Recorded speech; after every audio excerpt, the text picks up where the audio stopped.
video, I'm going to show you how to make an audio recording in the production studio using Pro Tools. Now this assumes that you've already set up your microphone, you know what you're going to record, and you have established a decent gain on the mixing board for that microphone. Next thing you're going to need to do is open up Pro Tools right here on the dock.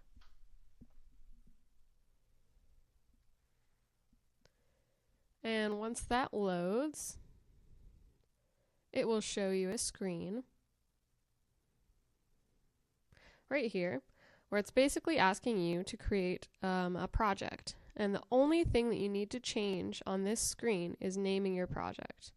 The format that you should use is first your name, then the date, so today is 3/30/17, and then the name of your project. So I'm going to call this Demo Studio. Okay, after that, you just need to click Create. And now we have created the template for using Pro Tools. Nothing's happened just yet. The first thing that we need to do in order to capture audio is to create a track.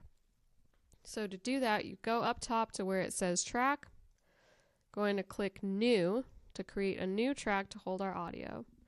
Now, assuming you're only using one microphone, you leave everything here. If you know that you're going to be using two microphones recording something at the very same time, or three, you'd need to change that number, but in most cases, we just need to record one microphone. So we'll leave that at 1. We will click Create, and there's our track. Now on the other screen, which I'll move right here, this is what you'll see on the other monitor in the production studio. Alright, so the next thing we need to do is to prepare this track to be ready to be recorded, which is called Record Enabling that track. So what you do is press 2 buttons. The first is located on the track itself, this international symbol for recording. It says Track Record Enable. You're just going to click that, and all of a sudden we have our red button flashing, which means, hey, I'm ready to record. Up here in Pro Tools, there's a second red recording button that you're going to click. That does not mean you're recording. Okay, now it is ready to record, has not recorded anything just yet.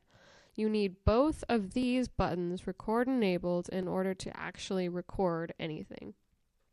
Alright, so once you have this set up, you're pretty much ready to go. You should be able to see your signal right here in this window. You should also be able to see audio signal on this screen that should be showing up, but isn't for whatever reason. Maybe because it's on the other window. Point is, you should be able to see your audio signal in green right here, which means that we are getting sound from the microphone into the software. If you see it really low right here, that usually means that you don't have the gain for that track turned up high enough. You want it to be right around here where I see it. Alright, so next step is to actually record. Only thing you need to do here is press this green play button, and as soon as we have that pressed, we are recording. So you can see that we have the waveform starting to develop. This sort of red background means that we are recording. You can see the track numbers up here telling us the length of our clip from our recording. Everything looks good. You're doing your performance or whatever. And then once you get to a stopping point, you're just going to press stop right here. You can also press space bar. So I press stop. Awesome. I have my recording. I can play it back now by selecting either from the very beginning of the clip or pressing, backtrack to the beginning, or I can click anywhere in the middle of the clip and I can play it by pressing play.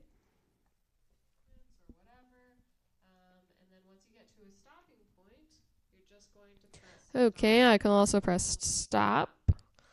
That way I'm not hearing myself speak like you all are.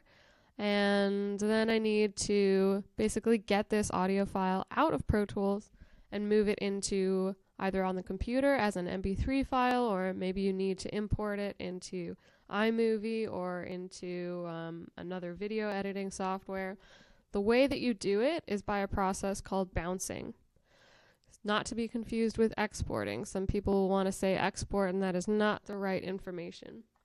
All right, so there's two ways to bounce this file. Once you're done, and you might have multiple files to select, you need to select them. You can select them by pressing this hand on the bottom, and now we have our file selected.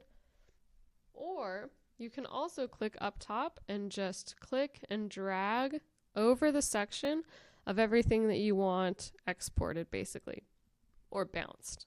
So once that's selected, we're just going to go up here to File, scroll down to Bounce, and say Bounce to Disk. It's going to pop up this window.